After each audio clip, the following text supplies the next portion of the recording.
کہ سورہ بقرہ گھروں کے اندر پڑھنے سے کیا برکتیں حاصل ہوتی ہیں، اور جس گھر میں سورہ بقرہ پڑھی جاتی ہے وہاں سے شیطان بھاگ جاتا ہے، اور نہ ہی جادو کا اثر اس گھر پہ ہوتا ہے، نہ ہی جنات اس گھر پر کوئی نقصان پہنچا سکتے ہیں۔ تو یہ سورہ بقرہ کی فضیلت تھی، اور بھی اس کے متعلق احادیث میں نبی اکرم صلی اللہ علیہ وآلہ وسلم نے فرمایا۔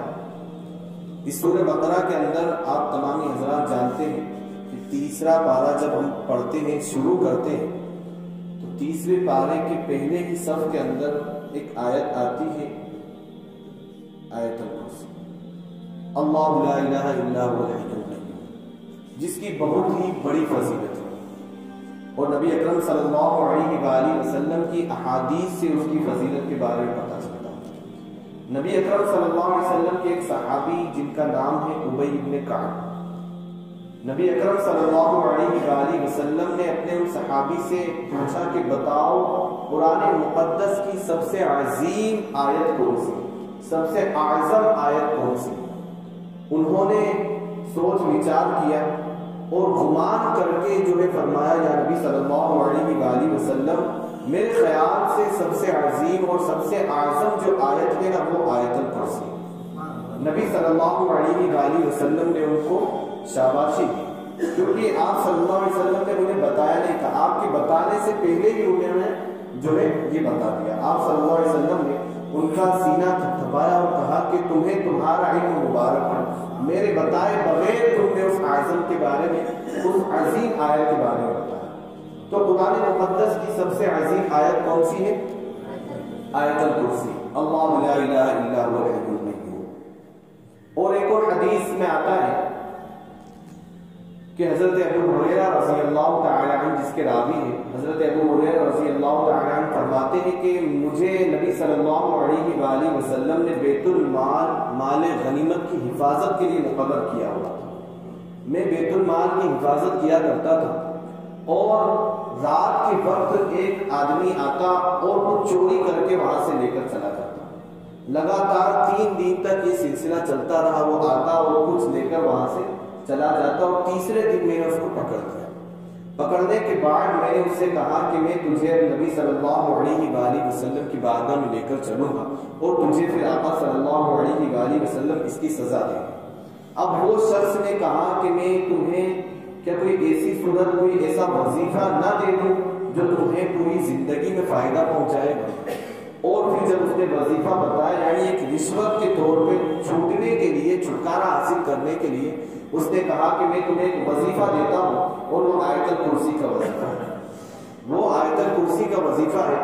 پھر وہ حضرت ابو ہریرہ رضی اللہ تعالی عنہ نبی اکرم صلی اللہ علیہ وآلہ وسلم کی بارگاہ میں گئے۔ صبح ہوتے ہی آپ صلی اللہ علیہ وآلہ وسلم کو پورا ماجرا بتایا۔ نبی اکرم صلی اللہ علیہ وسلم نے ان سے کہا، اے ابو ہریرہ تم جانتے ہو وہ شخص کون تھا؟ وہ کوئی عام شخص نہیں تھا، وہ شیطان تھا۔ کون تھا؟ وہ شیطان تھا۔ وہ تھا تو جھوٹا، لیکن جو بات بول کے گیا ہے نا بڑی سچی بات کہہ کے گیا۔ اس نے جو تم سے بات کہی ہے نا، جو تمہیں وظیفہ اس نے دیا ہے، اور وظیفہ یہ ہے کہ تم رات میں سونے سے پہلے آیت الکرسی کا ورد اگر کرو گے اور اپنے آس پاس پھونک مار لو گے، دم کر لو گے، تو فرشتے تمہاری حفاظت کے لیے مقرر کر دیے جائیں گے۔ اللہ تبارک و تعالی کی طرف سے فرشتے تمہارے لیے مقرر کر دیے جائیں گے، اور پوری رات وہ فرشتے تمہاری حفاظت کریں گے۔ تو نبی صلی اللہ علیہ وسلم نے انہیں بتایا کہ وہ تھا شیطان، وہ تھا جھوٹا، لیکن اس نے یہ بات کو جو وظیفہ تمہیں بتایا ہے۔ تو یہ آقا صلی اللہ علیہ وآلہ وسلم کی اس حدیث سے ہمیں پتہ چلتا ہے کہ آیت الکرسی کی کتنی فضیلت ہے، اور وہی آیت الکرسی سورہ بقرہ کے اندر موجود ہے، تو سورہ بقرہ کی کیا فضیلت ہے۔ اور ایک حدیث میں پہلے بھی بتا چکا ہوں کہ حضرت جبرائیل علیہ السلام نبی اکرم صلی اللہ علیہ وآلہ وسلم کی بارگاہ میں تشریف فرما تھے، اور پھر اچانک سے ایک آواز آتی ہے، اور ایک فرشتہ جو ہے نازل ہوتا ہے۔ جبرائیل علیہ السلام نبی اکرم صلی اللہ علیہ وسلم سے کہتے ہیں، یا رسول اللہ، یہ ایک جنت کا ایک دروازہ کھلا ہے جو آج سے پہلے کبھی نہیں کھلا تھا، اور یہ وہ فرشتہ آیا ہے جو آج سے پہلے کبھی زمین پر نہیں آیا، یہ آپ کو سلام عرض کرتا ہے، اور یہ اللہ کی طرف سے 2 نور، 2 تحفے کر آیا ہے، پہلا نور سورہ فاتحہ کا ہے اور دوسرا نور وہ ہے جو سورہ بقرہ کی آخری 3 آیت ہے جو اللہ نے آپ کو تحفے کے طور پہ عطا کی ہے۔ تو یہ سورہ بقرہ کی آخری 3 آیت جو آمن الرسول سے لے کر اینڈ تک پہنچتی ہے، وہ بھی ایک تحفہ ہے اللہ کی طرف سے ہمارے نبی صلی اللہ علیہ وآلہ وسلم کو جو عطا کیا گیا، اور ایک نور جو آپ صلی اللہ علیہ وآلہ وسلم سے پہلے کسی بھی انبیاء اکرام کو نہیں دیا گیا۔ تو یہ فضیلتیں ہیں اور یہ برکتیں ہیں جو ہمارے نبی صلی اللہ علیہ وآلہ وسلم کے وسیلے اور صدقے سے ہی ہم امتیوں تک پہنچتی ہیں۔ تو ہمیں یہ چاہیے کہ ہم ان تمام صورتوں کو ہم پوری اگر صورتیں یاد نہیں کر پا رہے ہیں تو ہم ان چند فضیلتیں والی آیتیں کم سے کم انہیں ہی یاد کریں جو اپنی حفاظت کے لیے، یہ اللہ نے پورا قرآن آپ کی حفاظت میں، یہ پورا قرآن آپ کے لیے شفا ہے، آپ اسے پڑھیں گے تب آپ کو پتہ چلے گا۔ ہم صرف زبان سے کہتے ہوئے نظر آتے ہیں کہ قرآن میں تو ہر چیز کا علم ہے، قرآن میں تو ہر چیز کے لیے شفا ہے، آپ دیکھیں گے کب، آپ اس پر عمل کب کریں گے؟ صرف مولوی ملا ہی کیا اس کو آپ پھونک کر ماریں گے، آپ خود کیوں نہیں اس کو حفظ کرتے؟ یہ تو سب کے لیے آیا ہے نا، یہ تو سب کے لیے، ہر مسلمان کے لیے اس کے اندر شفا ہے۔ تو جب آپ خود اپنی زبان سے پڑھیں گے تو پھر آپ کو اس کی تاثیر کا علم ہوگا۔